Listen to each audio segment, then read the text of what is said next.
So, welcome to another session of Values plus AI equals Impact. My name is Rhonda Bowen. Today is July 16th, 2025. It is 7 p.m. CEST Berlin time.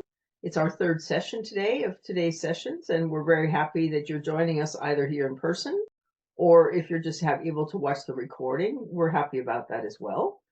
And we'd like to start the day, which we normally do, and have everybody who's in the room introduce themselves. And since Sam isn't going to be able to speak with us today, I will let Charles introduce himself while Sam can write a few notes in the chat, which I can then share with the others. So, Charles, you can start with speaking, and Sam, you can start with writing, and then we'll get everybody together. Okay, well, just very briefly, my name is Charles Fowler. I'm the Global Coordinator for World Values Day, which is the collaborator with Rhonda Bowen and this whole series of Values plus AI equals Impact sessions, which have been running now for 7 months. Well, actually more than 7 months, because started at last year's World Values Day, last October. And I'm fascinated by this series because I'm as a slowish adopter of AI for all sorts of various uses. I'm really learning a lot about what I can do and what more I can do and the possibilities. But we're not just talking about tools. What also excites me about the series is that we've been exploring really, quite interesting aspects of the relationship between values and AI, how AI is, how its AI's values are, how we discern them, how we can change them, how we can make sure that they are values which we are comfortable with, and but also the other way around, that we can actually use AI in all sorts of ways. I mean, unexpected ways, a lot of them, in our own values practice, the way that we put our values into action in our daily lives, whether personal lives or working lives. So this session, I'm really looking forward to I know one or two tools that I'm happy to talk about, but on top of my list is really hearing just a little bit more from Rhonda about the the AI for Good conference, the UN conference that she's attended, I think last week, Rhonda, and brought back lots of exciting information, news and views. So that's me. Okay, thank you, Charles. Sam, can you write anything in the chat that I can share with the rest of the folks? If you just say yes or no, then that would be fine, so we can know how we're going to proceed. No, okay, fine, thank you. Then you will just please keep putting things in the chat as questions come up or comments you'd like to make.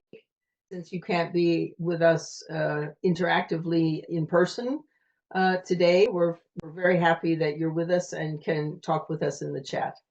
I'm Rhonda Bowen, and when Charles and I started working on this last year at World Values Day, and we'd worked on things before, and I said, what are we doing about AI? And then we decided to do something about AI on last year's World Values Day in October. And then many people who were on the calls that we had on that one particular day said, this is too important for us to only talk about once.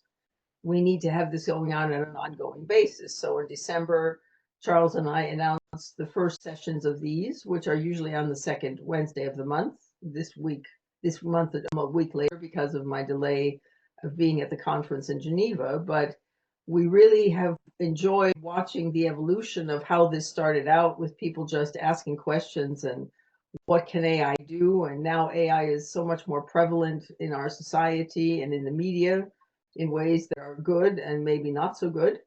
And so I'm just on a crusade to make sure that people get a good start into AI, and that's what we're here for. That's why we usually just take messages from people either in the chat or in person about what they're doing and how they would like to be using AI in their lives and how it will help them through their values make a bigger impact.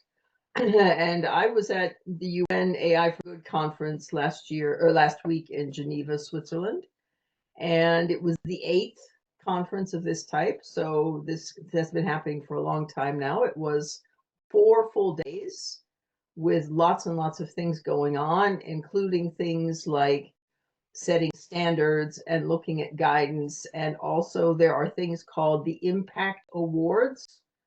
So very much aligned with what we're doing here, looking at the impact that's being made. Many wonderful projects, many of them by very young people in countries where you maybe would not necessarily think of them coming from, that are doing things to help, often very local things with people, and things that are often very, very important because it's for people who don't normally have good access to technology information. So one of the projects that won an award, for example, in Geneva, was called a Mama Mate, and it was made by some ladies in Africa who said when women in Africa who live in very remote places and have a long distance to go to find a doctor or a hospital or something, especially if their children get sick, they have made a machine that people can actually hold in their hand and talk to, and it will give them ideas. If it says my child has this or this is happening, it will give them ideas on what's going on because they may not get to a hospital in time to actually have their child examined by a medical professional. So these kinds of projects, there were many, many of those going on while I was there, but a couple of other projects that I personally found very fascinating, and everybody loves different things. One for people who are in academia, perhaps one of the largest legal offices in the world now has their own AI group. And the gentleman who runs this AI section of this legal practice came and showed what they're doing to make sure that the legal practice, which works internationally with all kinds of different um, people and not only has to do one special thing, but they're and have a very, very broad overview of what they work on. He was actually showing on screen what this practice is doing with its own AI department to make sure that legal things are working better. So places where we maybe wouldn't necessarily think about AI, or a woman physician who's originally from Pakistan, who runs an organization that helps get vaccines out to people all over the world, and how her organization is now using AI. And then there were the very interesting things like a gentleman who is paraplegic, meaning he has no use of his body or his limbs from the neck down. And he was sitting on the stage in a wheelchair, and there was another gentleman sitting next to him. And they said that this man was the first one in the world to ever sit in a Formula One race car and drive it on a Formula One racetrack only by using his mind, because he can't use his limbs, his hands or his feet, to drive the car. And once this had happened, then he was in another location and Lewis Hamilton was there.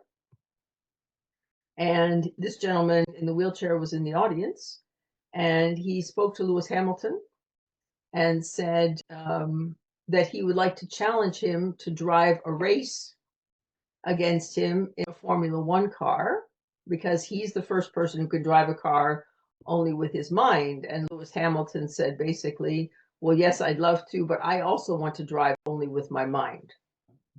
So it'll be interesting to see how Lewis Hamilton would handle not driving a car, which is what he always does with his hands and feet, the way he's used to. So that could be interesting. But what I will be putting in the message that I send tomorrow after our sessions today, they have now live during that session, they opened a new website where there are various causes that you can look at on the website. And if you see a cause there that you think is worth supporting, a lot of things for inclusion, for people with disabilities, many different projects, you can decide which of those projects is interesting for you And there is a way to show how you can donate your brain power to help the AI to solve this problem, for example, for the first time in the world. So you're just not putting things into some model and nobody knows where it is and it's disappearing and you have no idea. You actually have the control over it. And the Swiss government has now come up with its own first large language model, which, if you know the name, like ChatGTP, like Claude, like Grok, like Gemini, all the different names that you already know. The Swiss government has now made a new system that is open source for everyone to use. And it's the first large language model that everyone in the world has access to free of charge. So that has just been launched this past week as well. So there were many of those different, very, very different kinds of things that were all being spoken about or announced or shown for the first time then during the talks. Also wonderful things with the interpretation. There was a system with 75 languages. There was a Chinese gentleman standing on the stage. I put on my headphones, listened to everything he said, either in German or in English, as I chose, live in the moment. So absolutely wonderful things to destroy the barriers between people just because they can't speak the same language. So that had happened last year as well, but that was very fascinating. And I'll let Charles ask me other kinds of questions he's interested in, or Sam, if you'd like to put a question or a thought in the chat, I have that open. I can respond to your ideas as well. Okay, I'll kick off. And actually, it's a rather basic question. I hope you don't mind me asking that. No, of course not. It's not cutting edge at all. It's a very practical question. Just on Fathom, the reason I'm asking this question is because I've recently started using a free version and actually even a enhanced version on a sort of short-term trial of one of the note-taking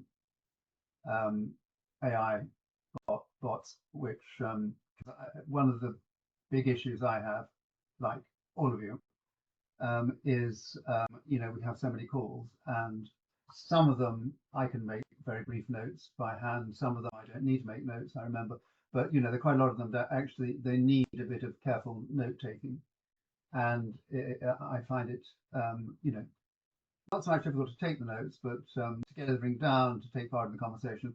But it's also some of them need circulating afterwards. So I run, as Rhonda, regular planning sessions for World Values Day, for instance, and circulate a whole load of notes. And I do use AI for that in part, but not as well as I probably could. So I started using Read AI only because somehow it sort of popped up. I think because somebody else was using it and I clicked something. And I started using it, found it quite good, but I've discovered it to be rather limited. Actually, not limited. It's actually got lots of functionalities, but not brilliantly good at picking up the point, the underlying points, salient points of conversations. Because I can get a transcript, easily. That's not a problem. You just get that with Zoom or whatever else. So what would be the key advantage? I don't want to spend long on this because, as I say, it's maybe a bit boring for other people, for Sam and so on, and anyone watching this. But why did you choose Fathom? If I can just ask. I know you've been using it for a long time, but why is it the best in your view? Well, first of all, one of the reasons for anything's being the best is because you've used it for a long time, as you just mentioned, which is absolutely wonderful. But it has been developing along very, very well during all this time. I am always very impressed at all the new things that are coming out. And I can show you one reason. If I just share my screen, I can show you what we got from the meeting before this meeting. Okay. Which will maybe give people an idea of what they can be doing. I'm just trying to close something else here before I do that. So this is the email that Fathom sent after the session that Charles and I and another nice gentleman did right before this one. And when it's finished, we immediately get this overview. So this is what Fathom sends. Fathom has the name of the meeting as I had put it into the Zoom invitation. It gives us this list of action items. It gives us a meeting summary. So it talks about the purpose, it talks about the takeaways, it talks about what people spoke about during the meeting. And so you get all of this directly as an email. And if you really want to go back and watch the entire video again, or if you want to see the actual transcript with all of the words, I won't bother now because it will confuse it because it's running at the moment as well. But you would click on this and it would take you to the page and you'd actually be able to replay the video, read the entire transcript, and see also all of the questions that were asked during the session. So most of the time I can do very well just with this, depending on how much detail I need. If I do need more detail, then I click on this and I go and see everything. And for me personally, for most things like next steps and don't forget to do this and that, if it's an individual meeting, then this is usually all I need. And I get this within like 30 seconds of the end of the meeting. Oh, yeah, no, that would be the same for Rhonda. But does it learn on the job? Does it learn about you? Does it actually get better at working out what your meetings are about, or picking, or what you might be interested in? Or I I'm don't not saying know. it shouldn't, but I just wonder whether it does. I'm not sure because I have so many different kinds of meetings. I would probably have to go back and look every month at our meetings because they are at least running in the same pattern. Yeah. That Yeah, would be a that's way what I that mean we'd be by able to saying. check on that perhaps. But I've never done that. But of course, I have meetings with very many different kinds of people and talking about lots of different subjects. I'm probably not a good or not a good person for AI to be learning from in that sense because patterns aren't so easy with me, perhaps. Yeah. Maybe, but you'd have thought that probably an AI tool might be able to cope with that. I mean, why I'm asking particularly is that I quite often have sort of planning sessions um, on particular projects, initiatives, Mhm. planned events, which run on, come back, and I'll probably head them the same thing on when I set up the call, and so they should be reasonably easy to identify, and with more or less the same people, not quite the same people. So what I found a bit frustrating with the Read AI, and this is not a condemnation of it, it's just my immediate reaction to it over the last few weeks, is that it really finds it difficult to know what we're talking about. Because when you have a meeting set up with a new person, it's quite structured, everyone explains everything. Whereas if you're having an ongoing set of discussions, then a lot is taken as read, a lot is inferred. People carry on references from the last session.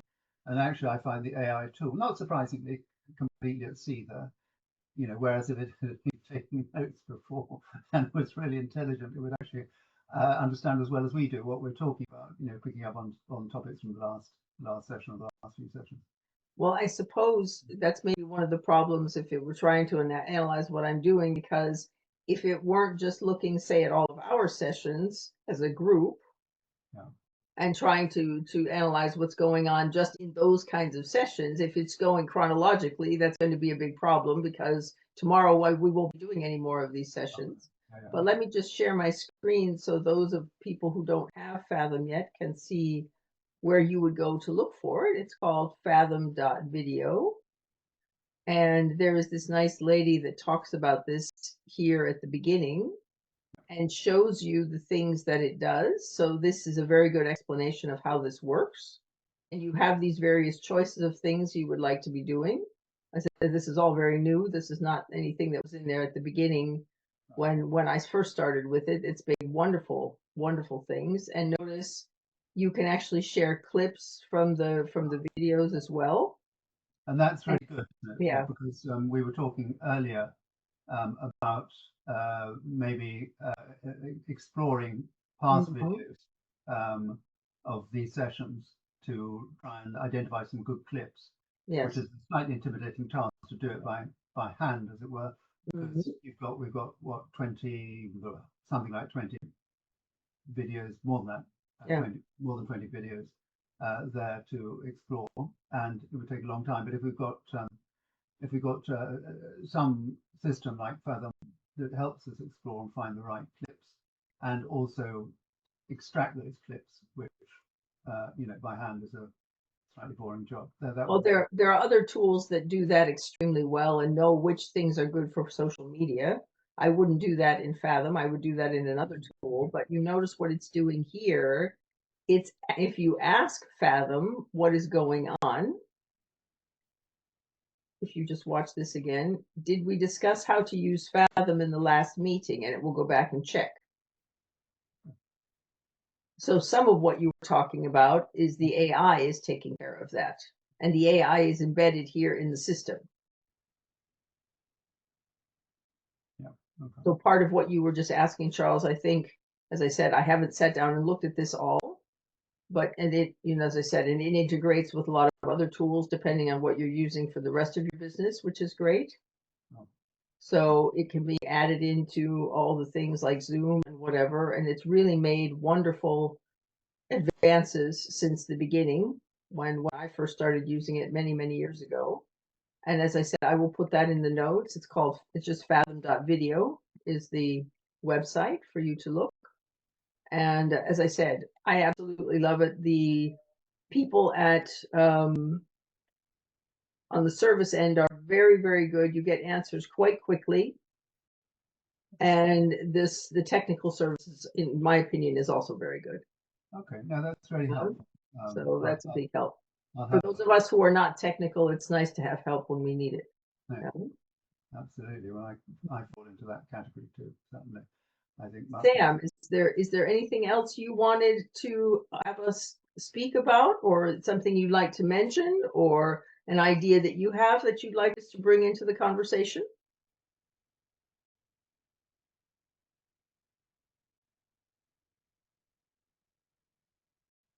We love that you're taking it all in, but we'd also love to have you bring some of your own ideas in as well. What was the Swiss site? Okay, I can show you that. That was, and this is a permanent site, so you can always go there. This is called AI for Good. And I will now share my screen so you can see it. Is that the Swiss LLM? No, did he mean this? Did you mean the meant conference, that. Sam, or did you mean the Large language the model. summit? I'll stop sharing for a moment so you can. Did you mean the Swiss site for the large language model, or did you mean for the conference that I attended?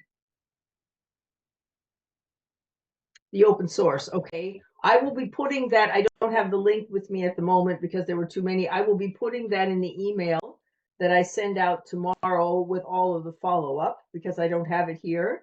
But that will be part of the list. I've made a note to make sure that I put that in because when they spoke about it on stage, they didn't have it to actually present. It was part of a panel discussion. So I'll look that up.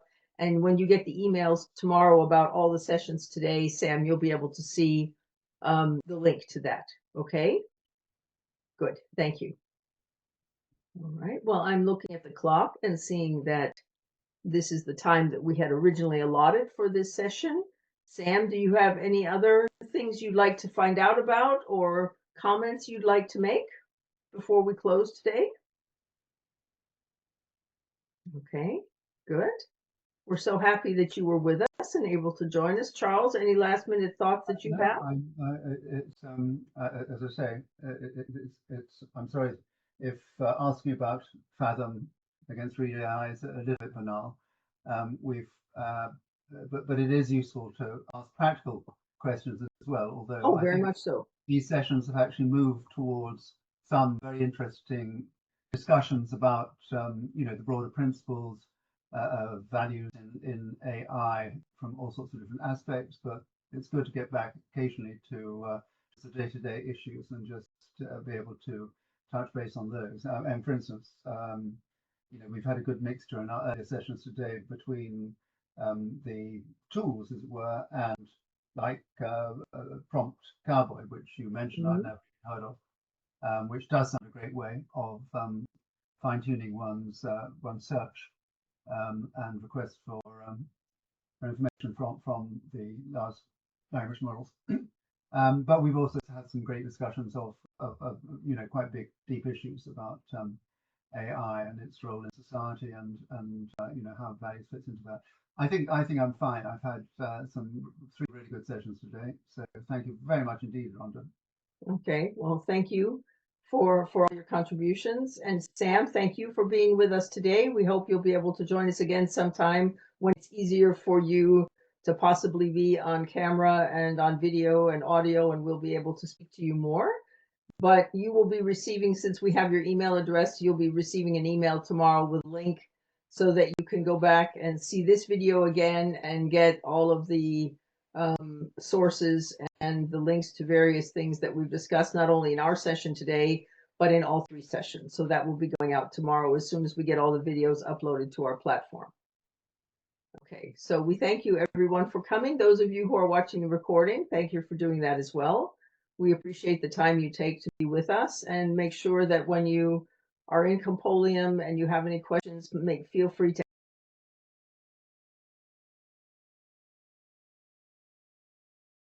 now. Lovely.